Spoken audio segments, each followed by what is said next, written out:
વેરાવળ બંદર પર જોવા મળી ડિપ્રેશનની અસર। અરબી સમુદ્રમાં ડિપ્રેશનથી ક્લાઇમેટ ચેન્જની અસરને પગલે વાતાવરણમાં ઠંડક પ્રસરી। ડિપ્રેશનની અસરના કારણે માછીમારોને દરિયો ન ખેડવા સૂચના અપાઈ। વેરાવળ અને મૂળ દ્વારકામાં દરિયા કિનારે હજારો બોટ ખડકી દેવાઈ છે। હવામાન વિભાગ દ્વારા જે રીતે ડીપ ડિપ્રેશન આપવામાં આવ્યું છે અને અલગ અલગ જગ્યાએ જે સાયક્લોનની અસર જે છે તે જોવા મળી રહી છે।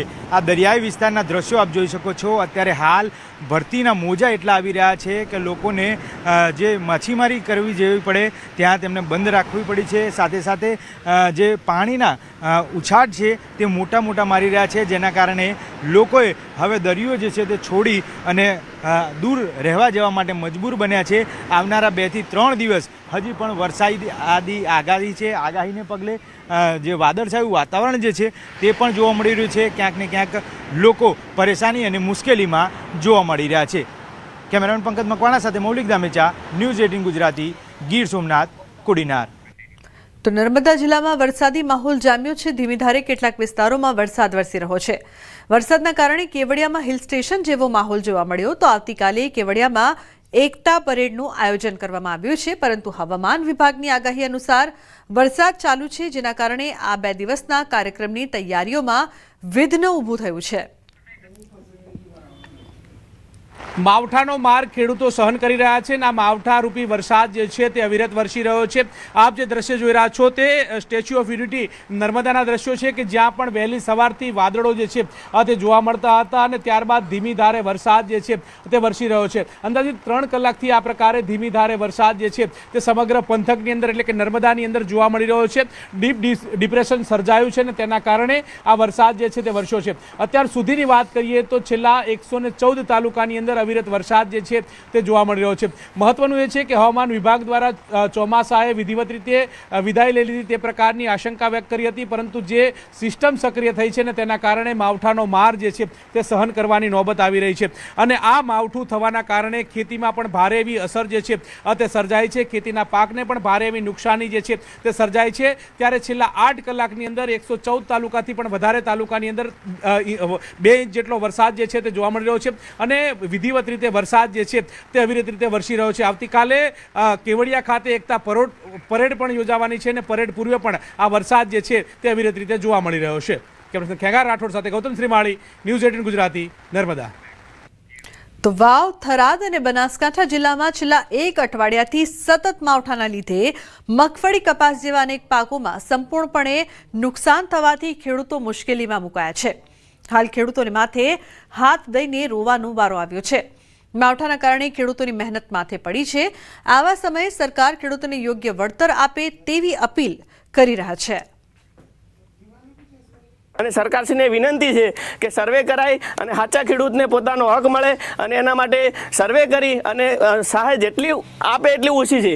અત્યારે તો ખેડૂતો રોવાના વાળા આવ્યા છે ખેડૂતને બિચારાને। આગળ પણ આવી રીતે પરિસ્થિતિ સહેલી છે, બાજરી વખતે બી સહેલી છે। સતત ખેડૂતોને 12 મહિનાથી નુકસાન જ ભોગવાનો વારો આવ્યો છે અને સરકારશ્રી ટેકામાં રહે અને સરકારશ્રીને ભલામણ છે કે દરેક જગ્યાએ ગામ સેવકો દ્વારા સર્વે કરાય અને જે નુકસાન થયું છે એની ભરપાઈ કરી આપે।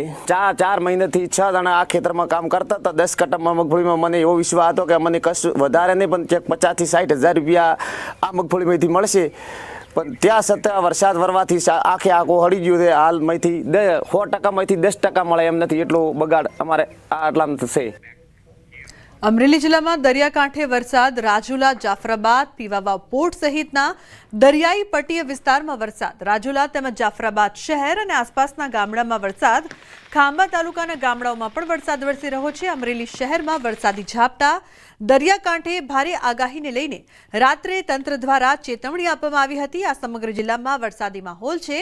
ધરતીપુત્રોની સ્થિતિ અત્યંત કફોડી બની છે। ખેડૂતો પાયમાલીની કગાર પર પહોંચી ગયા છે। તો આકાશી આફત સામે જગતનો તાત લાચાર બન્યો છે। કમોસમી વરસાદે અરવલ્લીના માલપુરમાં એવો વિનાશ વેર્યો, જેના કારણે મગફળી, જેના કારણે અન્ય પાકને પણ મોટું નુકસાન પહોંચ્યું છે। ખેડૂતોની બેહાલી અને લાચારીના આ દ્રશ્યો સજ્જનપુરા કંપા ગામના છે, જ્યાં અણધારી આફતથી ખેડૂતો ત્રાહિમામ પોકારી ઉઠ્યા છે। તૈયાર મગફળી પર માવઠાનું પાણી પડતા ખેડૂતોને મોટો આર્થિક ફટકો પડ્યો છે।